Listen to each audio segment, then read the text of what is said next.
राज्यसभा चुनाव के लिए मतदान 16 तारीख को होना है, 16 मार्च को। हरियाणा में 2 सीटें खाली हुई। वैसे तो जरूरत नहीं थी क्योंकि एक सीट कांग्रेस के पास जानी थी, एक सीट बीजेपी के पास जानी थी, लेकिन एक तीसरे उम्मीदवार की एंट्री हुई राज्यसभा चुनाव के लिए, निर्दलीय उम्मीदवार की। हालांकि उनके पास वो आंकड़ा तो नहीं है, वो आंकड़ा उनको जुटाना है। सतीश नांदल का कहना है कि वो कांग्रेस से भी समर्थन मांगेंगे, बीजेपी से भी मांगेंगे, इनेलो से भी मांगेंगे और निर्दलियों का समर्थन उनको मिल चुका है। यहां से ही हरियाणा में राज्यसभा चुनाव की जंग तेज हो गई है। वरना तो नॉर्मल सी बात होती, चुनाव होता, फिर यह शब्द इस्तेमाल करने की जरूरत नहीं होती, राज्यसभा चुनाव की जंग। अब 9 तारीख का इंतजार किया जा रहा है। 9 तारीख नामांकन वापस लेने की आखिरी तारीख है राज्यसभा के लिए। अगर सतीश नांदल अपना नामांकन वापस लेते हैं, जो निर्दलीय उम्मीदवार हैं, बीजेपी के नेता हैं, रोहतक से वो आते हैं, सतीश नांदल अपना नामांकन वापस लेते हैं तो फिर मतदान की जरूरत महसूस नहीं होगी। एक सीट कांग्रेस के पास जाएगी, एक सीट बीजेपी के पास जाएगी। अगर सतीश नांदल अपना नामांकन वापस नहीं लेते हैं, यहां से फिर खेल शुरू हो जाएगा। और वो खेल क्या शुरू होगा कि क्या क्रॉस वोटिंग हो सकती है, और इस क्रॉस वोटिंग की आशंका कांग्रेस को सता रही है। और खबरें ये मिल रही हैं कि अगर सतीश नांदल अपना नामांकन वापस नहीं लेते हैं तो फिर कांग्रेस के विधायकों को किसी दूसरे राज्य में शिफ्ट किया जा सकता है। या तो हिमाचल भेजा जा सकता है जो कांग्रेस शासित राज्य है, या फिर बहुत दूर कर्नाटक भेजा जा सकता है जहां कांग्रेस की सरकार है। बीजेपी ने भी अपने विधायकों को 14 से 16 मार्च तक चंडीगढ़ में रहने के निर्देश दिए। और कांग्रेस के विधायकों को लेकर खबर यह है कि अगर सतीश नांदल नामांकन वापस नहीं लेते निर्दलीय उम्मीदवार के तौर पर, तो उनको दूसरे राज्य में शिफ्ट किया जा सकता है। कहीं कांग्रेस के साथ कोई खेल फिर से न हो जाए, इसलिए हाईकमान की तरफ से इस पर गंभीरता बरती जा रही है। इस पर हम एक डिस्कशन करेंगे, चर्चा करेंगे, गंभीरता के साथ चर्चा करेंगे कि आखिर कांग्रेस को यह डर सता क्यों रहा है, आखिर कांग्रेस के नेताओं को अपने विधायकों पर भरोसा क्यों नहीं है। और दूसरी बात यह कि जब एक एक सीट दोनों के पास है तो फिर बीजेपी इस तरह की कोशिश कर क्यों रही है, या निर्दलीय का आना बीजेपी की तरफ से उनको आगे बढ़ाना है क्योंकि वो बीजेपी के नेता हैं, या फिर चुनाव लड़ने का सबको अधिकार है, अपने अपने पक्ष में कोशिश करने का सबको अधिकार है। इसको इस तरह से देखा जाए। बहुत ही गंभीरता के साथ, गहराई के साथ, एक बहुत ही खास पैनल के साथ हम चर्चा की शुरुआत करेंगे। उससे पहले आपको एक रिपोर्ट दिखाती हैं।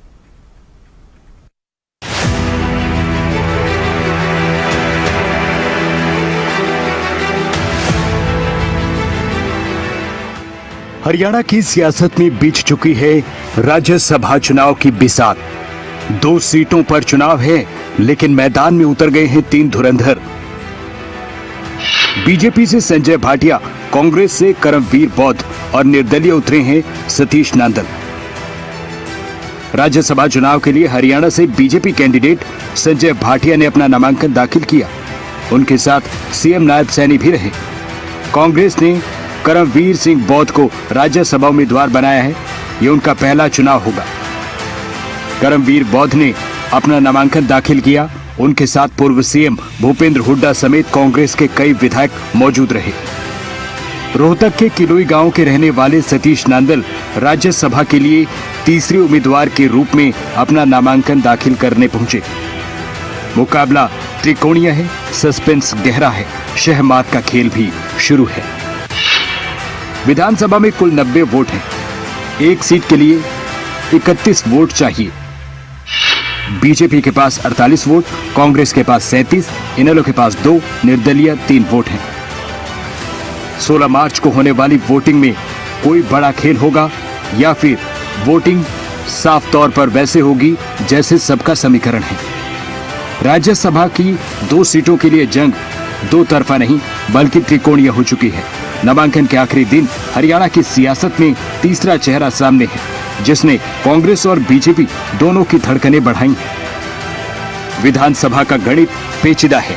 एक सीट जीतने के लिए 31 वोटों की जरूरत है। बीजेपी के पास अपना सुरक्षित आंकड़ा है, लेकिन दूसरी सीट के लिए खेल शुरू हो सकता है। कांग्रेस के पास 37 विधायक हैं, जो जीत के लिए काफी हैं, लेकिन गुटबाजी और क्रॉस वोटिंग का डर उसे भी सता रहा है। ब्यूरो रिपोर्ट, खबरें अभी तक।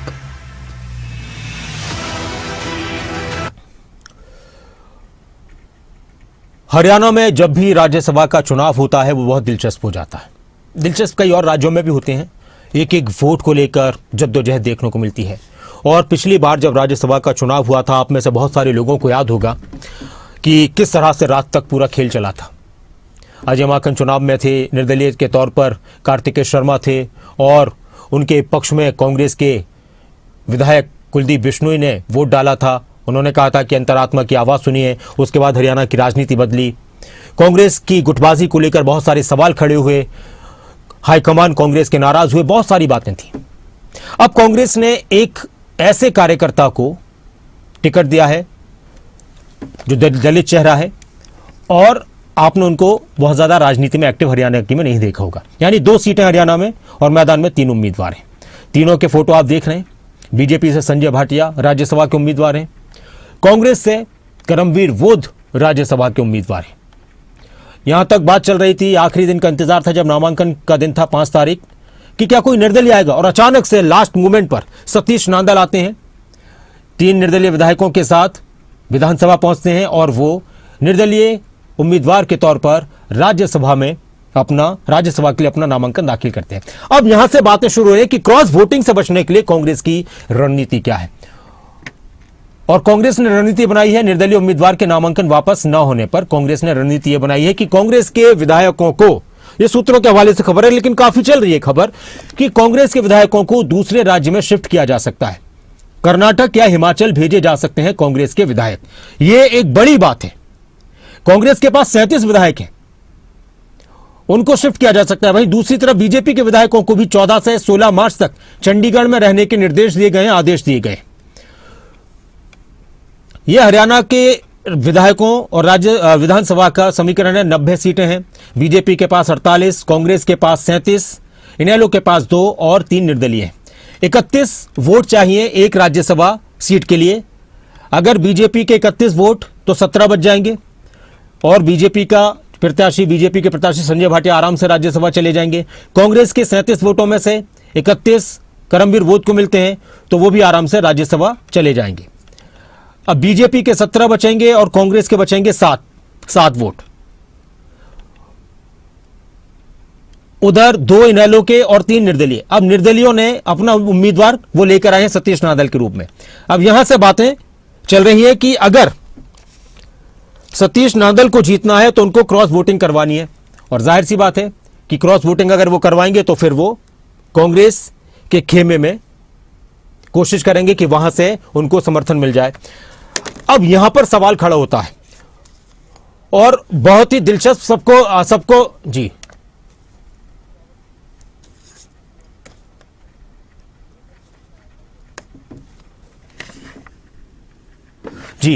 अब यहां से दिलचस्प खेल की बात शुरू होती है और यह बड़ा सवाल है और कई सवाल शुरू होते हैं कि आखिर कांग्रेस को यह डर क्यों है या फिर वाकई में डर नहीं है, सिर्फ ऐसी बातें चल रही हैं। मैं दोनों बातें आपसे बता रहा हूं। कांग्रेस के नेता तो यह कह रहे हैं कि भाई हमें किसी का कोई खतरा नहीं है, हमारे प्रत्याशी आराम से राज्यसभा जाएंगे, कोई क्रॉस वोटिंग नहीं होगी।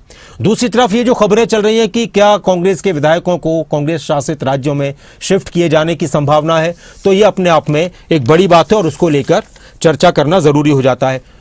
और बीजेपी जो कहती है कि बीजेपी के प्रदेश अध्यक्ष का बयान है, उन्होंने कहा कि देखिए चुनाव सबको लड़ने का अधिकार है और हम इस पर विचार करें, हमारे जो बाकी के विधायक हैं वो निर्दलीय उम्मीदवार को समर्थन करेंगे। इनेलो की तरफ से क्या समर्थन करने का ऐलान कर दिया गया है, क्या मन बना लिया गया है निर्दलीय उम्मीदवार सतीश नांदल के लिए? इस पर हम चर्चा की शुरुआत करते हैं। एक बहुत ही खास पैनल हमारे साथ जुड़ चुका है, उनका परिचय, उनका तारुफ आपसे कराते हैं। सबको विंडो में ले आइए। अशोक जी हमारे साथ बीजेपी से प्रोफेसर विदु रावल जी जुड़ चुके हैं, बहुत बहुत स्वागत है आपका प्रोफेसर विदु रावल जी। सुखवीर तंवर जी हमारे साथ कांग्रेस से जुड़ चुके हैं, बहुत बहुत स्वागत है सुखवीर तंवर जी आपका। रजत पंजेटा जी हमारे साथ आईएनएलडी से जुड़ चुके हैं, बहुत बहुत स्वागत है रजत पंजेटा जी आपका। और पॉलिटिकल एक्सपर्ट वरिष्ठ पत्रकार संजय राय जी हमारे साथ जुड़ चुके हैं, बहुत बहुत स्वागत है आपका संजय राय जी। विदु रावल जी, पहला सवाल आप ही से। बड़े आराम से आपके उम्मीदवार राज्यसभा चले जाएंगे, बाकी की जो 17 सीटें बचेंगी उनके लिए आपने कह दिया कि वो निर्दलीय उम्मीदवार, वो आप ही के उम्मीदवार हैं, सतीश नांदल आप ही के नेता हैं, उनको उनका समर्थन मिल जाएगा। तो क्या आप ही की कोशिश थी कि एक और सीट हासिल की जाए और उसको भी राज्यसभा भेजा जाए? दोनों की दोनों सीटें जो आपकी खाली हुई हैं, उनका कार्यकाल खत्म हुआ, दोनों पर ही आपका कब्जा रहे?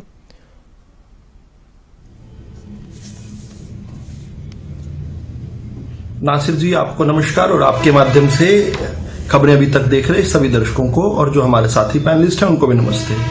देखिए, भारतीय जनता पार्टी जो है हर चुनाव को बहुत गंभीरता से लेती है, हर विषय को बहुत गंभीरता से लेती है। राज्यसभा चुनावों की जहां तक बात है तो 5 चीजें बहुत स्पष्ट हैं। नंबर पहली कि भारतीय जनता पार्टी के उम्मीदवार श्रीमान संजय भाटिया जी प्रचंड जीत के साथ जो है राज्यसभा चले जाएंगे। दूसरी बात यह है कि भारतीय जनता पार्टी के पक्ष में जितना ही जनमानस में जो सम्मान और प्यार है, लगभग इतना ही जो है सदन पर भी भारतीय जनता पार्टी उतना ही प्यार एंजॉय करती है, उतना ही समर्थन जो है भारतीय जनता पार्टी को सदन पर भी मिलता है। जितनी बार भी चुनाव हुआ है भारतीय जनता पार्टी को, राज्यसभा के चुनाव की बात कर रहा हूं, हरियाणा के अंदर पिछले 10-12 साल में हमें जितनी वोट हमारी लिखी गई है, जितनी बार भी मतदान हुआ है राज्यसभा में, हर बार हमें मतदान से अधिक वोट मिले हैं। तीसरी बात जो बड़ी महत्वपूर्ण है वो ये है कि कांग्रेस एक बेहद अलोकप्रिय पार्टी है। कांग्रेस पार्टी क्या खुद उनके विधायकों के बीच में अलोकप्रिय हो चुकी है और ऐसे में इस तरह की जो व्यवस्था, संवैधानिक व्यवस्था जो है इस देश के संविधान निर्माताओं ने बनाई थी, जिसमें सबको अधिकार दिया गया था, जो अपर हाउस जो है जिसको बोलते हैं, यानी राज्यसभा है जहां प्रबुद्ध लोग जो है जाते हैं, वो विधायक जो है यानी जनप्रतिनिधि अपनी मर्जी से जाए। अब शहर दर शहर, हल्का दर हल्का, विधानसभा दर विधानसभा जनता जब मिलती है अपने विधायकों से, और जहां गलती से भी कांग्रेस के विधायक हैं वहां जनता कहती है ये नंगी पार्टी को आप वोट मत देना।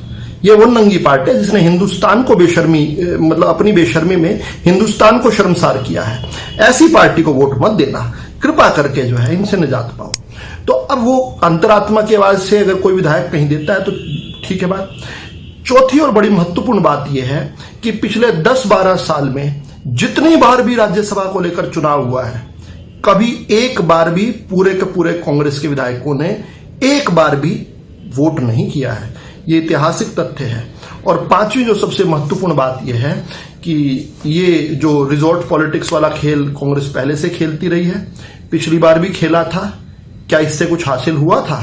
पिछली बार तो छत्तीसगढ़ में कांग्रेस शासित प्रदेश में रायपुर में ले गए थे ये लोग, वहां पर ट्रेनिंग का भी इन्होंने कहा था कि हम ट्रेनिंग सिखा रहे हैं, हम सिखा रहे हैं वोट कैसे देनी है जनप्रतिनिधियों को।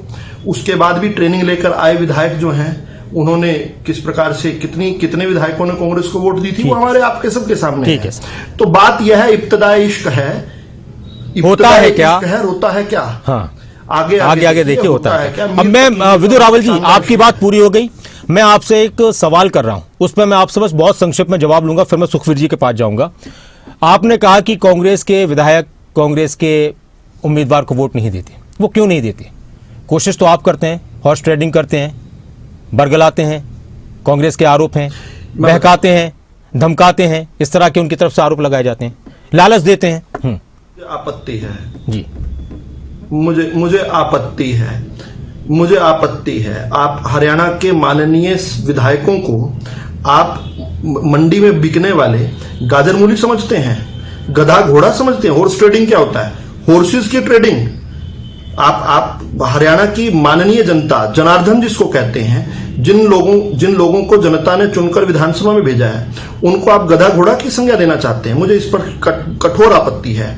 दूसरी बात यह है, डराने धमकाने क्या ये मोम के हैं? ये तो जनता के लिए लड़ाई लड़ने के लिए आए हुए हैं।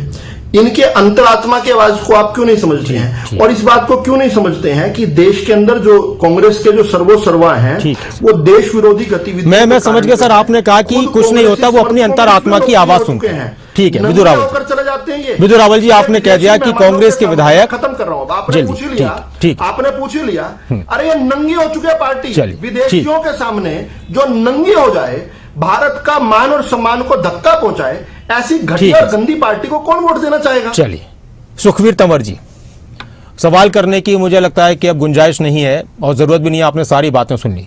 मैंने दोनों बात कही, उन्होंने कहा कि ऐसा कुछ नहीं होता, बल्कि वो खुद ही वोट नहीं डालते। जो आप अब एक इस पर मेरा आपसे सवाल है कि क्या ये चर्चा चल रही है कि 9 तारीख को अगर निर्दलीय उम्मीदवार सतीश नांदल अपना नामांकन वापस नहीं लेते हैं तो फिर कांग्रेस के विधायकों को किसी अन्य कांग्रेस शासित राज्य में, जहां हिमाचल या कर्नाटक हो सकता है, वहां पर शिफ्ट किया जा सकता है। एक तो ये बात चल रही है। दूसरी बात, विदु रावल जी के जो बातें थी उस पर आपका क्या कहना है कि वो अपनी अंतरात्मा की आवाज सुनते अगर कांग्रेस का कोई विधायक किसी अन्य उम्मीदवार को वोट देता है तो?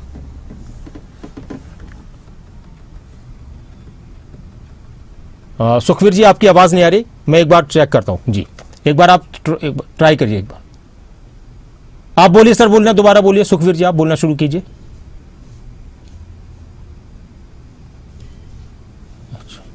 सुखवीर जी, मैं दोबारा से एक बार आप चेक करा रहा हूं, आपकी आवाज नहीं आ रही सर, आवाज नहीं आ रही आपकी। मैं आपके पास इन्हीं सारे सवालों को लेकर आऊंगा और आपको पूरा मौका दूंगा अपनी बात रखने का। रजत पंडेटा जी, क्या सतीश नांदल जी को आपने समर्थन दे दिया है? क्या आप लोगों की बात हो चुकी है कि हाँ ठीक है, हमारे दोनों विधायक आपको समर्थन देंगे राज्यसभा के लिए? और बाकी जो माहौल दिख रहा है हरियाणा के अंदर राज्यसभा चुनाव को लेकर, उस पर आपका क्या कहना है? जो चर्चाएं कांग्रेस को लेकर चल रही हैं और जो बातें अभी विदुर रावल जी ने कही हैं। पहले आपके सवाल का प्रश्न के उत्तर देके फिर उसके बाद आगे जो डिबेट में है उसको कंटिन्यू करेंगे। पहला प्रश्न आपका कि हमने क्या इंडियन नेशनल लोकदल ने समर्थन जो है वो नांदल जी को दे दिया है? देखिए, पहली बात तो हमसे अभी तक किसी ने ना कोई कांटेक्ट किया और ना कोई अभी समर्थन के बारे में इस विषय में कोई चर्चा हुई है। तो मैं आपको क्लियर कर दूं तो अभी तक ऐसा हमारी तरफ कोई प्रस्ताव जो है वो नांदल जी की तरफ से नहीं आया।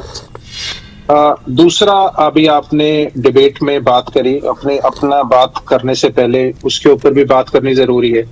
आपने एक बात कही कि चलती हुई विधानसभा सत्र के बीच में कांग्रेस अपने विधायकों को कर्नाटक या हिमाचल में ले जाएगी।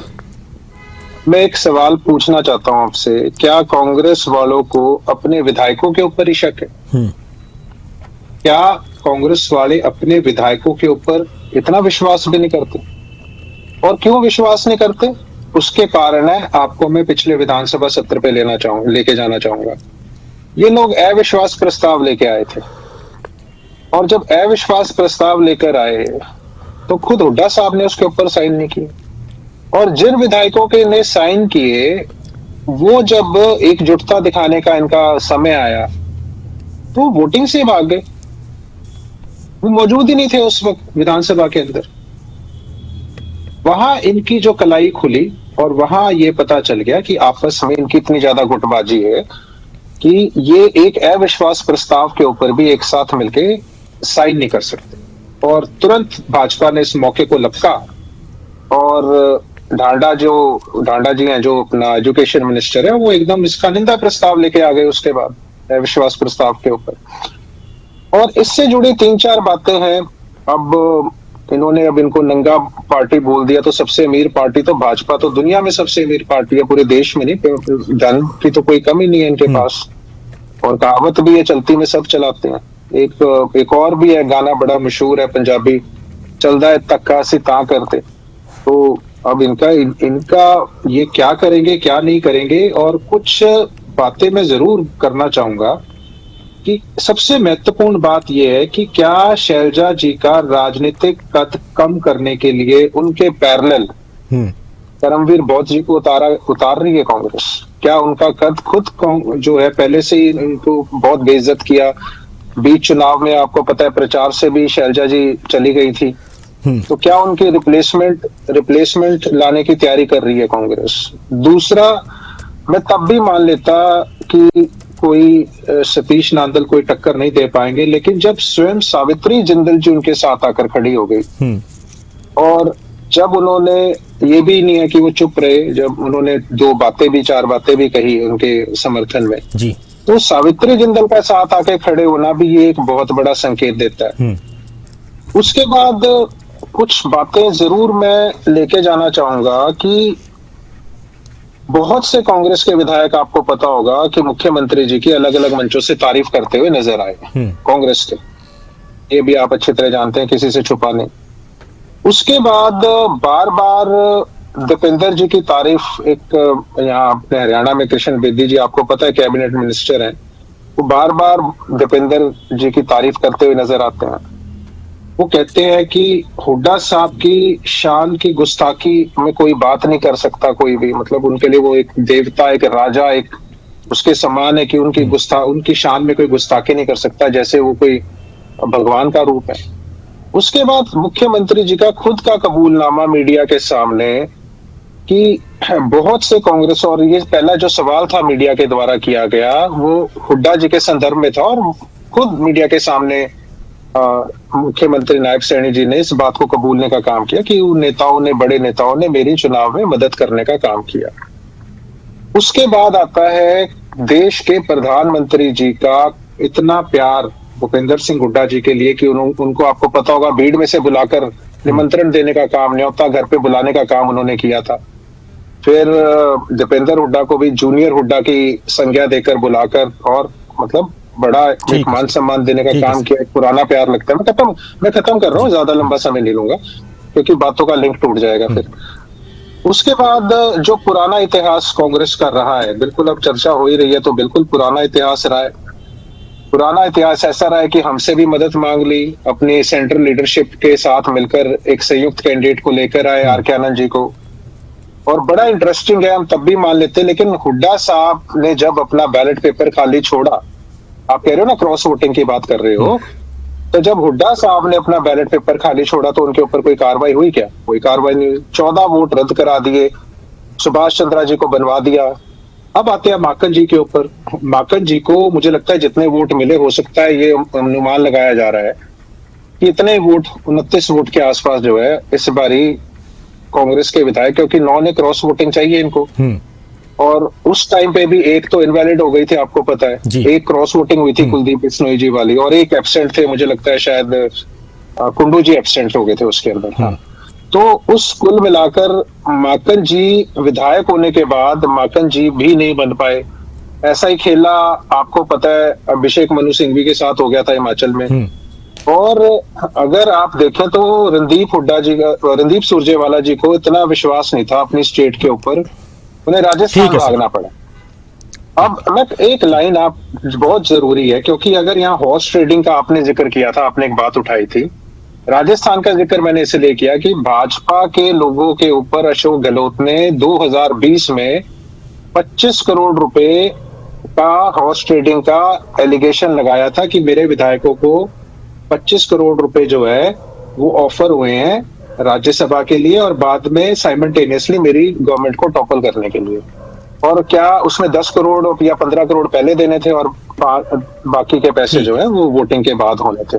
तो जब हॉर्स ट्रेडिंग का, हाँ, चलो आप, मेरे पास और भी बातें जी मैं, क्योंकि अभी हमारे पास वक्त है, मैं एक प्रतिक्रिया सुखवीर तंवर जी की जरूर लेना चाहूंगा, क्योंकि उस वक्त सुखवीर जी बात वही कि क्या इस तरह की संभावना बन रही है, कोशिश हो रही है, रणनीति बन रही है कि कांग्रेस के विधायकों को दूसरे राज्य में कर्नाटक या हिमाचल शिफ्ट किया जा सकता है? क्या किसी तरह से क्रॉस वोटिंग की कांग्रेस को आशंका है तो क्यों है? क्या कांग्रेस को अपने विधायकों पर भरोसा नहीं? क्या फिर से सब कुछ होने के बाद देश में जिस तरह की राजनीति है उस सब के बावजूद भी कांग्रेस के विधायक ऐसा कर सकते हैं?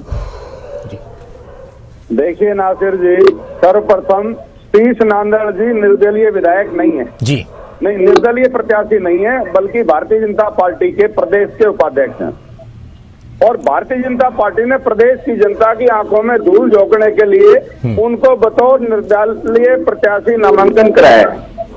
और जो भारतीय जनता पार्टी ने लोकतंत्र की हत्या का निरंतर प्रयास इस देश में ऑपरेशन लोटस के माध्यम से किया है, अनेक प्रदेशों में जिस प्रकार से जनप्रतिनिधियों की खरीद फरोख्त का दोष इनके ऊपर है, और जिस तरह से निरंतर सीबीआई, ईडी और इनकम टैक्स का प्रयोग करके किस तरह से इन्होंने काला धन एकत्रित किया और उसका प्रयोग किस प्रकार से किया गया, वो मुझे कहने की आवश्यकता नहीं है, सारा राष्ट्र भली भांति इस बात से परिचित है। इसके अलावा भारतीय जनता पार्टी ने राष्ट्र और प्रदेश के स्तर पे अनुसूचित जाति वर्ग के साथ हमेशा कुठाराघात किया है, और अनुसूचित जाति वर्ग के कर्मचारी नेता जिसका अपना एक व्यक्तिगत वजूद हरियाणा प्रदेश में है, करमवीर बोध जी, उनका रास्ता रोकने के लिए जिस प्रकार से एक पूंजीपति सतीश नांदड़ को भारतीय जनता पार्टी ने मैदान में उतारा है, निश्चित तौर पे ये भारतीय जनता पार्टी की विभाजनकारी दृष्टिकोण और अनुसूचित जाति वर्ग के लिए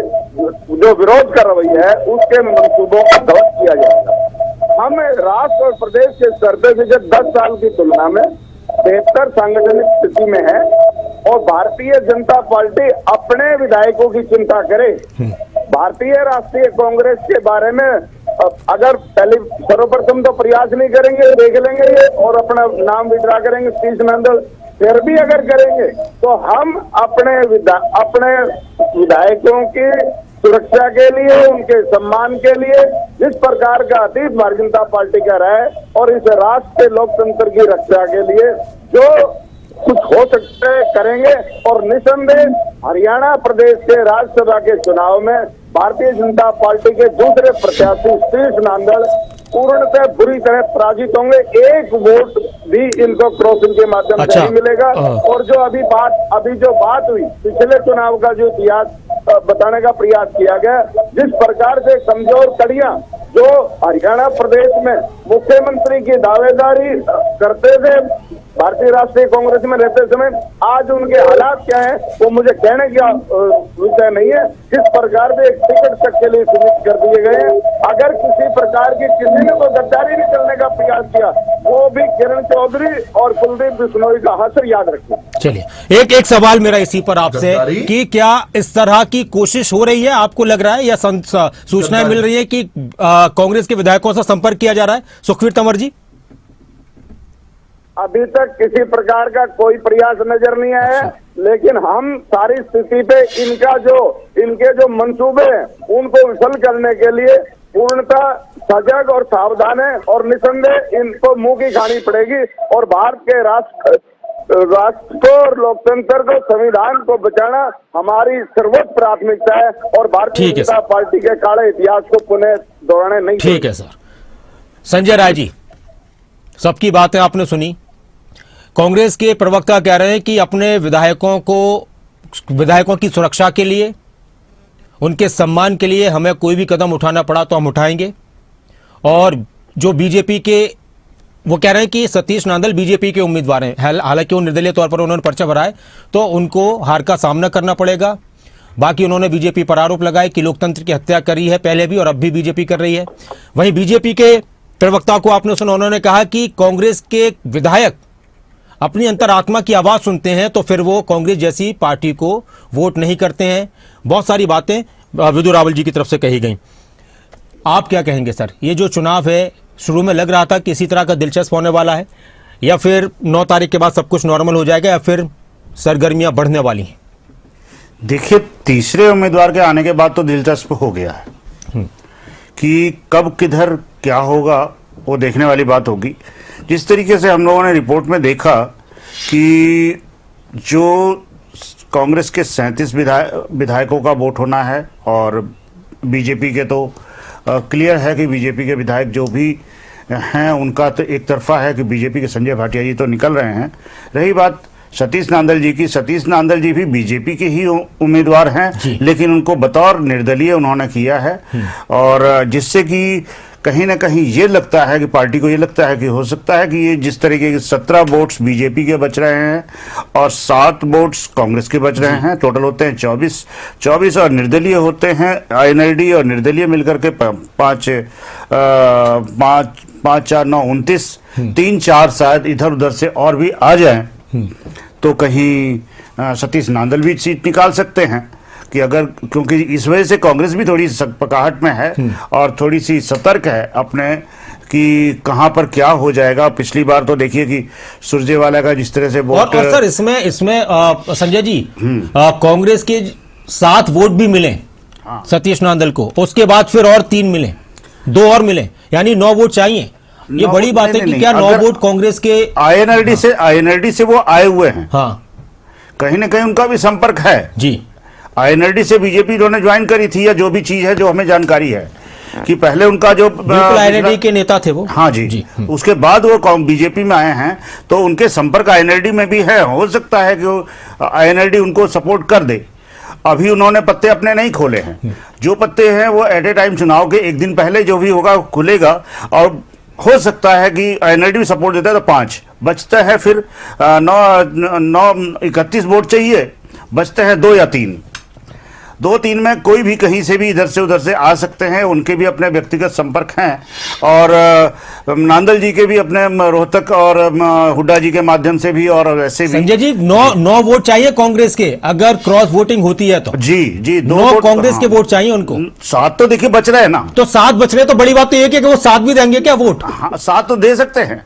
क्यों देंगे वो 7 वोट? वो कुछ नहीं बाबा, आप देखिए कि नांदल साहब है ना। अच्छा। नांदल हैं, हाँ ये भी तो बात समझिए, कहां पर जाएगा हिसाब किताब, कहां जाएगा, किधर क्या जाएगा, यूजीसी का भी दिमाग में घुस सकती है बात। अच्छा, सारी चीजें तो देख करके गणित बीजेपी बिना सोचे समझे कोई भी आंकड़ा नहीं रखती है, न किसी को छोड़ती है कि भाई किस तरफ से किसको लेके आएंगे, कहां से क्या किया जाएगा और किसको आगे बढ़ाना है। तो आप ये देखिए कि रातों रात गवर्नर्स बदले जाते हैं, रातों रात बिहार के अंदर क्या होता है, तो कहां पर भारतीय जनता पार्टी क्या कुछ कर सकती है। इसी क्रम में अब देखिए नांदल साहब को मैदान में क्यों उतारा गया कि सब लोग अपने अपने देखें भाई। अब आपने उस शब्द को हॉर्स ट्रेडिंग में कह दिया, खैर इनको आपत्ति भी हो गई, वो चीज अलग है। खरीद फरोख्त होती हैं, जिस तरीके से रजत पंजेठा जी ने राजस्थान का जिक्र किया, कुछ और जगह जिक्र किया, अदर स्टेट्स में हुआ है, तो हिसाब किताब अपने संपर्क लोगों को अपनी पार्टी में जोड़ना, अपने साथ जोड़ना, काम करना। अब देखिए जिस तरीके से सुरजेवाला जी का जो टिकट एक बार उनकी वोट्स कैंसिल हुई, स्याही का मामला आया, तो सतीश चंद्रा वाले मैटर में किस तरीके से बदलाव आ सकता है नहीं मालूम है कि कौन कब कहां किधर बैठेगा, कौन किधर किसके साथ हो जाएगा नहीं पता। कांग्रेस के अंदर एकजुटता है नहीं, क्लियर है कि उस पर विश्वास नहीं आता। कांग्रेस के अंदर यह है कि अगर आज चुनाव हो जाए तो अभी तक तो देखिए बीजेपी का कांग्रेस के अंदर यह था कि हम सरकार बना रहे हैं तो इतने लोग 37 लोग हैं, 37 लोग एकजुट हैं, एकजुट में होने में भी कौन किसको आगे बढ़ेगा ये चीज देखिए। थोड़ी सी एकजुटता होती, हो सकता है कि सरकार बना सकते थे। बनने के बाद कांग्रेस अपने अंदर मजबूती से नहीं अपनी लेकिन पार्टी और वो पहले तैयार। कांग्रेस के नेता अगर ऐसा करते हैं, अगर कांग्रेस के विधायक ऐसा करते हैं, तो क्या उनको ये एहसास नहीं कि वो ऐसा करते हैं तो उनका कुछ नहीं होगा? उनको ये लगता है, उनको ये एहसास है कि वो अपनी पार्टी के खिलाफ चले जाए तब भी उन पर कोई कार्रवाई नहीं होगी? जी 2014 से आप देखिए ना, चुनाव, लोकसभा चुनाव में 2014 में 122 लोगों को टिकट दिया गया जो कांग्रेस और अदर पार्टी से आए थे। लोकसभा चुनाव में 122 आदमियों को टिकट दिया गया, जिसमें जगदंबिका पाल से लेकर के सारे लोग थे। कितने कांग्रेसी बड़े नेता आप देखिए कि उसमें चले गए बीजेपी के अंदर, और किस तरीके से इन्होंने क्या, मध्य प्रदेश की सरकार, जमी जमाई सरकार को इन लोगों ने बदल दिया। कैसे बदल दिया कि अभी सरकार बन रही है, कुछ दिन के बाद ही मध्य प्रदेश की सरकार गिर जाती है, वहां बीजेपी बन जाती है, शिवराज सिंह चौहान बन जाते हैं। और भी बहुत सारी सरकारों को देखा है, महाराष्ट्र के अंदर देखिए कौन किधर बनता है और फिर उसके बाद बीजेपी किस तरह की सत्ता में आती है। और हर चीज में इनके रणनीतिकार बहुत तगड़े हैं और बहुत हर वक्त चुनावी मोड में रहते। बीजेपी का क्लियर है कि चुनावी मोड में हर वक्त होते हैं और उनकी सोच में चलती रहती है। अब आप ये कह रहे हैं कि कांग्रेस के विधायकों को लोग लेकर के राजस्थान चले जाएं या अदर स्टेट्स में चले जाएं या हिमाचल भेज दिए जाएं, कहां किया जाए, किस तरह से किया जाए, तो ये संभव है। इनको एकजुट करने के लिए पार्टियां दी जाती हैं, उनको ट्रेनिंग के नाम पे दिया कि भाई उनकी सुरक्षा के लिए हम कुछ भी कर सकते हैं। अब ये सवाल विदु रावल जी आपसे, सुरक्षा का सवाल इसमें नहीं आता है। मेन है कि वोट्स कैसे सेव रखे जाएं, कैसे उन लोगों को बचा के रखा जाए कि हमारे साथ जहां पर भी हम रात को बैठे एक चीज करें, भाई तुम्हारी हर चीज सुनी जाएगी, हर चीज किया जाएगा। कांग्रेसी सत्ता के लिए किसी भी वक्त कहीं भी पलटने को तैयार रहते हैं, ये उनकी क्रेडिबिलिटी के ऊपर बात आ गई है, ये हम आज क्लियर कह सकते हैं। तो सर वो सत्ता हासिल क्यों हो रही है? वो तो सत्ता नहीं हो रही है भाई, उनको कुछ भी दिया जा सकता है कि आप चलिए जी, आप इतने लोग आ गए हैं, हो सकता है कि पार्टी उनको बाहर निकाल देती है या क्या करती है, हम दोबारा से ले आएंगे। क्या चीज होगी वो तो अभी आगे देखिए क्या होता है, अभी तो फॉर्म भरे गए हैं। जी विदु रावल जी, क्या करेंगे आप कांग्रेस के वोट हासिल करने के लिए? क्या करेंगे आप, क्या क्या कर सकते हैं आप? सवाल टेढ़ा कर दिया, क्या क्या कर सकते हैं ये तो कोई भी नहीं बताएगा। नासिर जी, हम कुछ नहीं करने वाले हैं। सर आप ही तो करेंगे। विदु रावल जी, जब देखिए सतीश नांदल जी आए, पार्टी के प्रदेश उपाध्यक्ष हैं, कुछ तो सोच कर लाए होंगे उनको आप।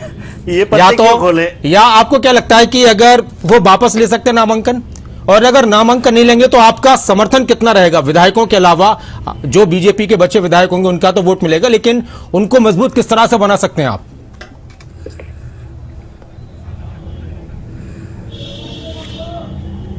देखिए, निर्दलीय उम्मीदवार हैं नांदल जी, उनके विवेक के अनुसार उन्होंने निर्णय लेना है।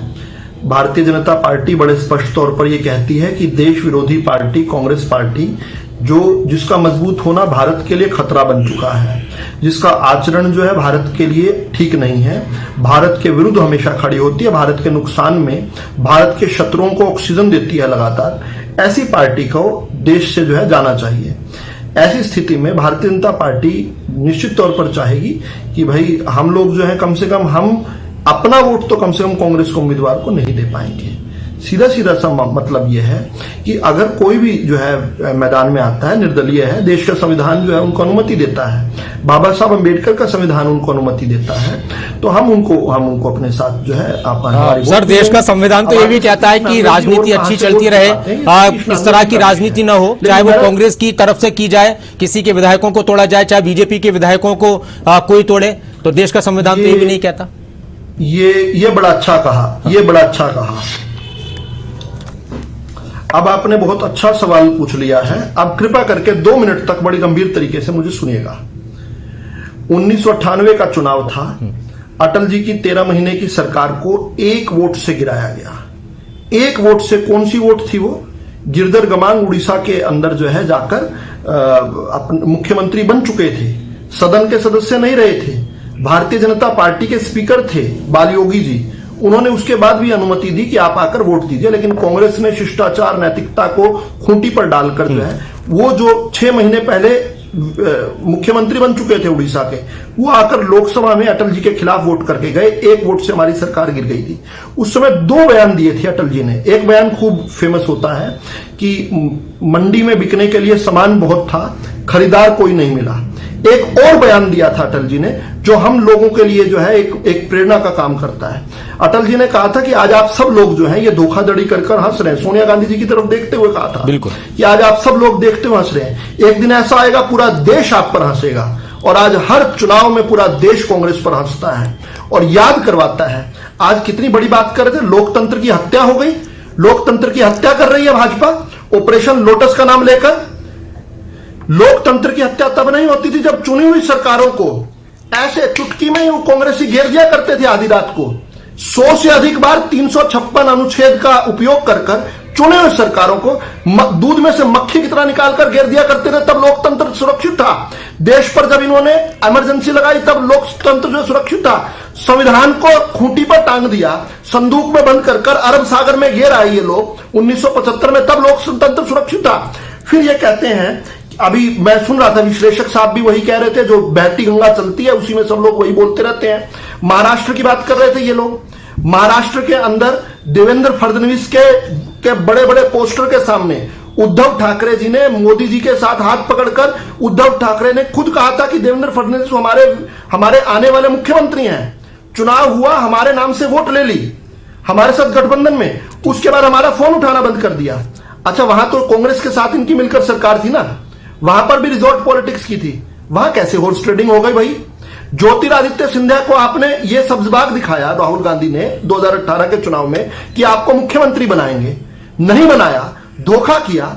उन्होंने जाकर जो है धोखे का बदला ले लिया। फिर जनता के बीच में गए, 28 की 28 सीटें जनता ने वापस से जो है भाजपा को जिता दी। इसका मतलब जनता चाहती थी, इन्होंने कहा बनी बनाई सरकार गिरा दी। अरे 28 की 28 सीटें भाजपा उपचुनाव में जीती है। वहां पर कर्नाटका में इसी प्रकार से धोखा किया, वहां पर उपचुनाव हुआ, वहां जनता ने भाजपा को समर्थन किया। तो ये जो ड्राइंग रूम में बैठकर जो लोग ये कहते हैं कि जमी जमाई सरकार गिरा दी, अरे भाई जनता ने वोट किया, उसके बाद उपचुनाव का नतीजे तो देख लो। जी विजय रावल जी, मैंने 2 मिनट तक आपको बिल्कुल भी इंटरप्ट नहीं किया। अब मैं जो आपने बड़े महत्वपूर्ण विषय उठाए, विजय रावल जी बहुत महत्वपूर्ण बात आपने कही।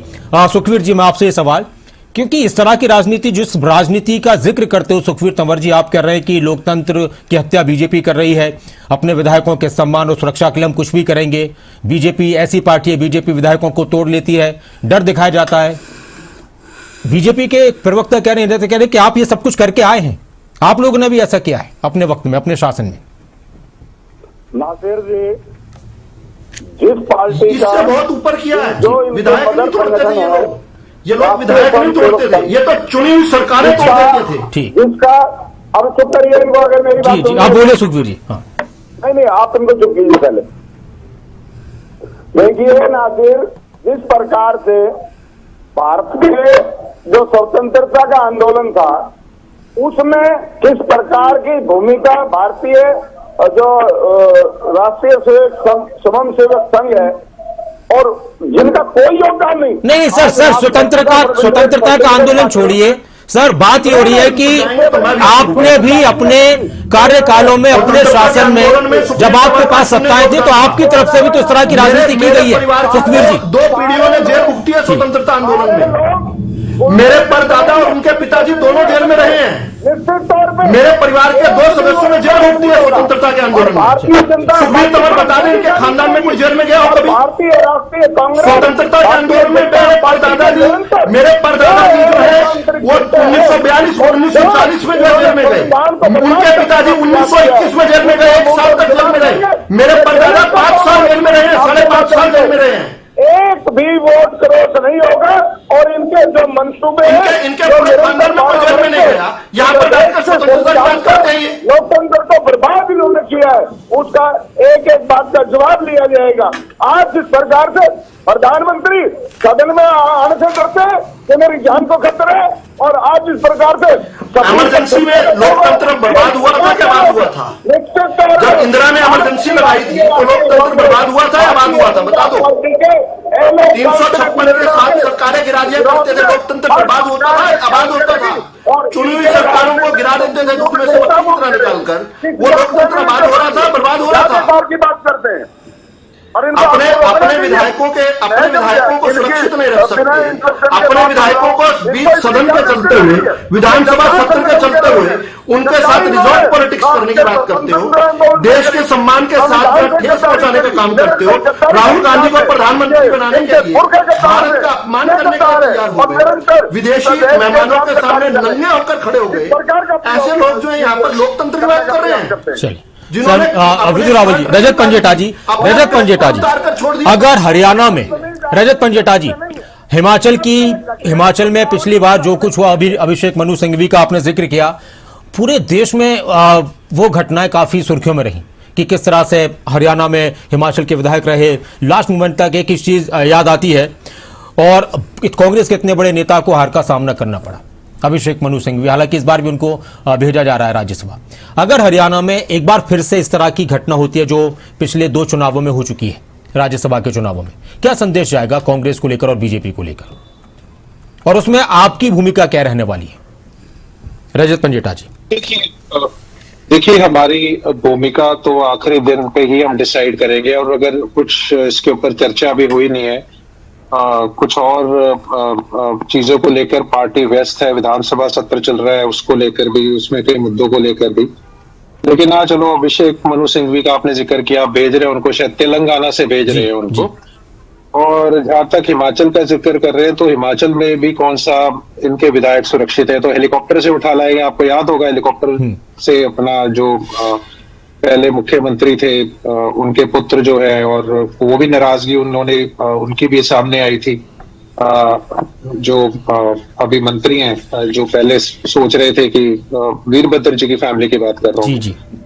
तो हाँ, तो अब देखिए, आपने एक बड़ा महत्वपूर्ण प्रश्न किया कि आप क्या करेंगे, भाजपा के प्रवक्ता या भाजपा की सरकार से पूछा आपने। तो मुझे लगता है इसमें सबसे सेफ और उचित आंसर यही था कि अंतरात्मा की आवाज सुनेंगे अपनी सभी, जैसे सुनते आए हैं पहले भी। मतलब अंतरात्मा की आवाज को जगाया जाएगा। हाँ, ये राजनीति का चरित्र है। जैसे आप लोकतंत्र की हत्या, तो मतलब एक नॉर्मल सी बात होगी। ये राजनीति, मुझे लगता है राजनीति शब्द ही पूरा नहीं होता जब तक लोकतंत्र की हत्या ना हो, क्योंकि कांग्रेस करती रही है, ये इसमें कोई झूठ नहीं बोला गया। राज्यसभा चुनाव में भी करती रही है, बहुत से उदाहरण है जहाँ राज्यसभा चुनाव के अंदर साम दाम दंड भेद की जो नीति है, तो उसमें दंड तो नहीं चलता, क्योंकि प्यार से लुभाना पड़ता है इनको इस समय के लिए। और चाहे ये अच्छा, रजत पंजेटा जी, आपके लिए बहुत संक्षिप्त में, लोकतंत्र की हत्या है क्या, और इस तरह के जो चुनाव होते हैं इसमें गलत क्या होता है, तो आपके लिए बहुत संक्षिप्त में थोड़ा सा अगर बता पाए।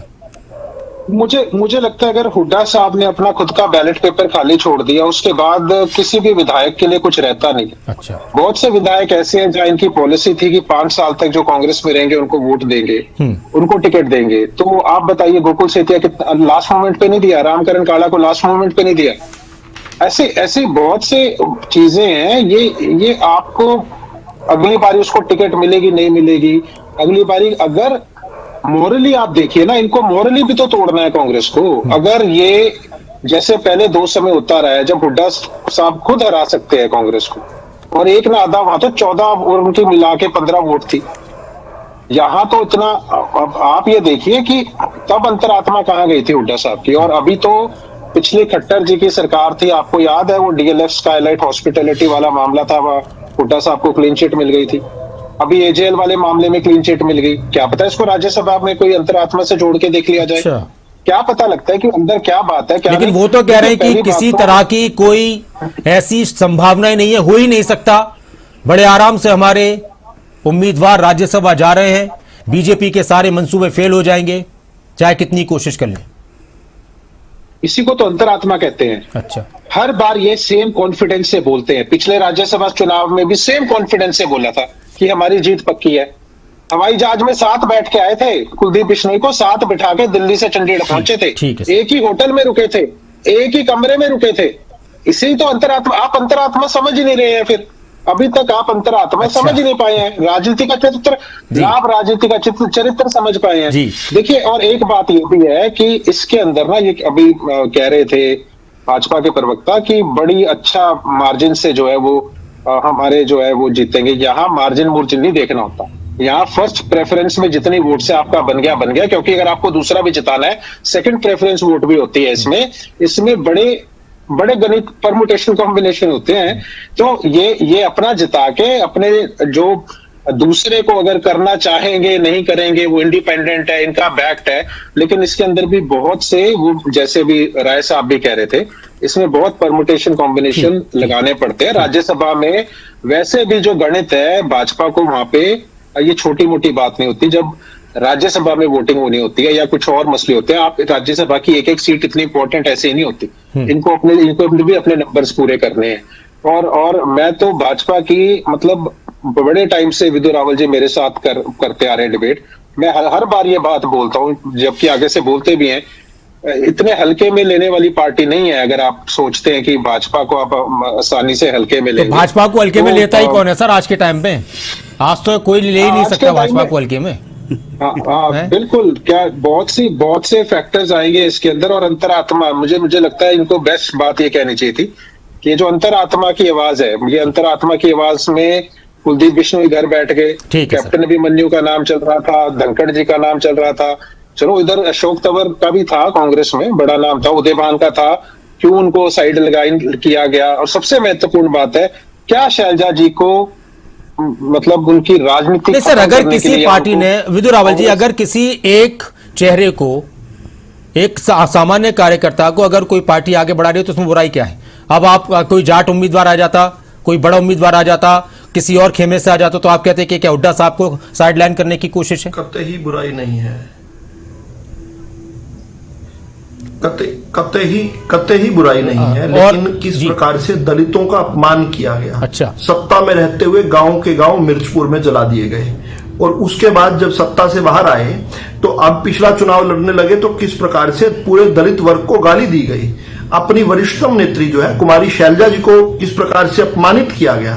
उनके वो जो है इंटरव्यू में जो एक आंख में जो एक आंसू छलकता लोगों ने देखा था, लोगों ने देखा, महसूस किया।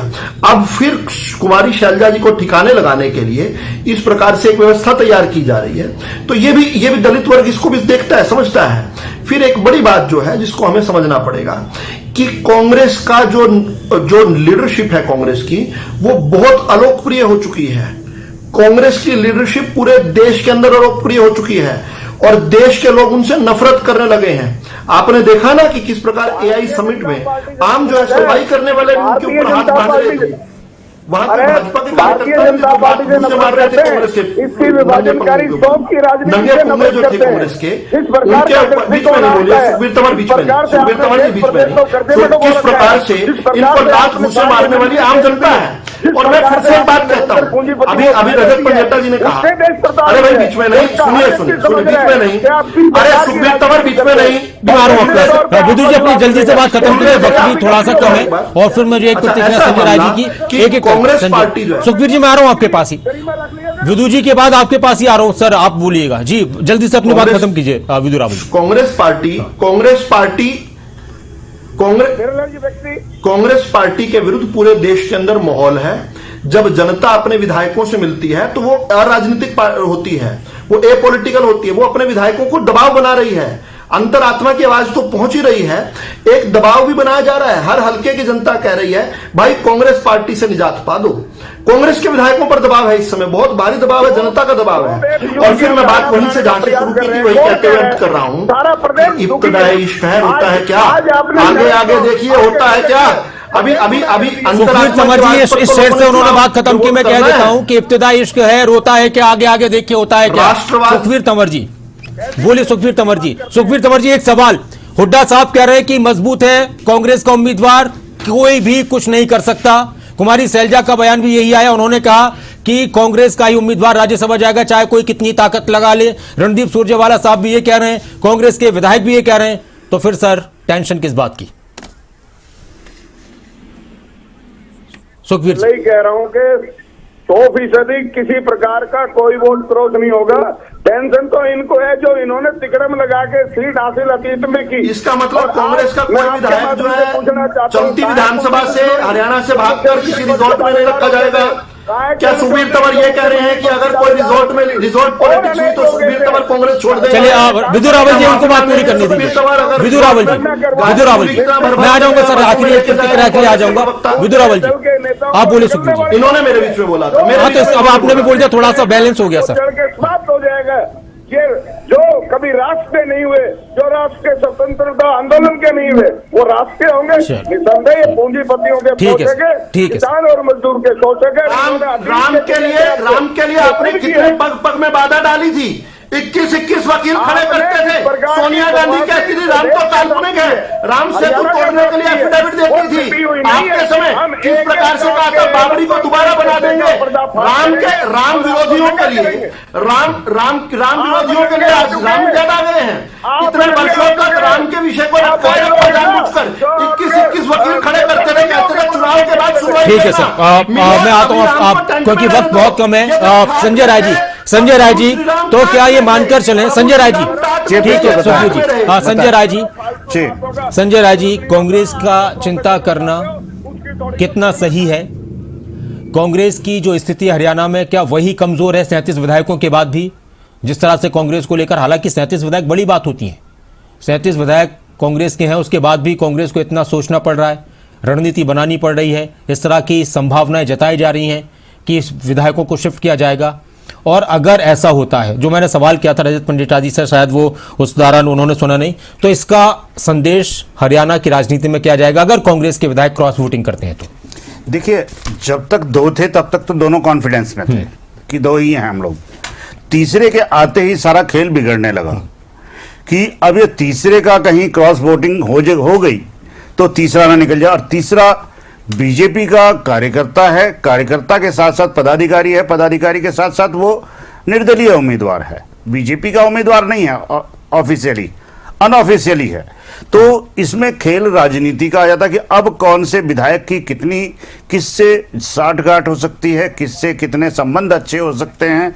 और सतीश नांदल के हर पार्टी में संबंध अच्छे हैं, ये क्लियर है, ना उसकी काहू से दोस्ती, लेकिन सर वो रोहतक से आते हैं, वो रोहतक में राजनीति करते हैं, बिल्कुल, और वहां वो जाट का गड़माना है, दूसरे की वो जाट है, जाट भी हैं, ये भी तो देखिए ना, जातिगत भी देखिएगा कि उसमें जाट है। और जाट होने के साथ साथ नांदल साहब का एक इंप्रेशन जा सकता है कि कुछ वोट अंतर कुछ नहीं आ रहा, ये देखिए 5-6 वोटों का ही अंतर है, और 5-6 वोट्स वो आसानी से ले भी सकते हैं और ले करके क्रॉस वोटिंग में। सर कांग्रेस के 9 वोट चाहिए उनको, 7 तो आ ही रहे ना। अगर वो कांग्रेस के उधर पड़ भी गया फिर बच जा रहे हैं 7 तो। मैं यही तो मेरा सवाल है कि वो 7 क्यों देंगे कांग्रेस के वोट? वो इनके संपर्क हो सकते हैं, संबंध हो सकते हैं, दिए जा सकते हैं और दे सकते हैं लोग। इसी वजह उसी चीज को बचाने के लिए उसी को बचाने के लिए ये लोग काम कर रहे हैं। ठीक है सुखवीर जी संजय जी कह रहे हैं, बस मेरा आखिरी सवाल है कि 7 तो उनको जा रहे हैं कांग्रेस के जो बचे हुए हैं। हाँ सुखवीर भाई 31 ही वोट तो चाहिए आपको जीतने के लिए। ठीक है 31 के बाद बचे एक मिनट सुखवीर जी। हाँ और दूसरा मैं एक चीज और जोड़, चलिए एक आखिरी बात मैं आ रहा हूँ सुखवीर जी आपके पास। जय संजय जी मुझे वक्त कम मिला है, मैं जी सुखवीर जी एक मिनट अब संजय जी आप बात कीजिए। जैसा विधु जी ने जिक्र किया अटल जी की सरकार का एक वोट से गिरने का, देखिए उस वक्त भारतीय जनता पार्टी जो थी सिद्धांतों की राजनीति करती थी, इस तरह की सियासत नहीं करती थी, कूटनीतिक चाल नहीं चलती थी। अटल जी सिद्धांत पे अड़े थे, अडिग थे। वो चाहते तो फोन करके लोगों से संपर्क करके वो एक वोट से अपनी सरकार को बचा सकते थे। लेकिन अटल जी का जिक्र आया, वो सरकार आज नहीं है। आज नहीं है अटल जी आज जो थे उनका सम्मान आज भी है। उसी सम्मान की वजह से एक वोट से उन्होंने सरकार गंवा दी।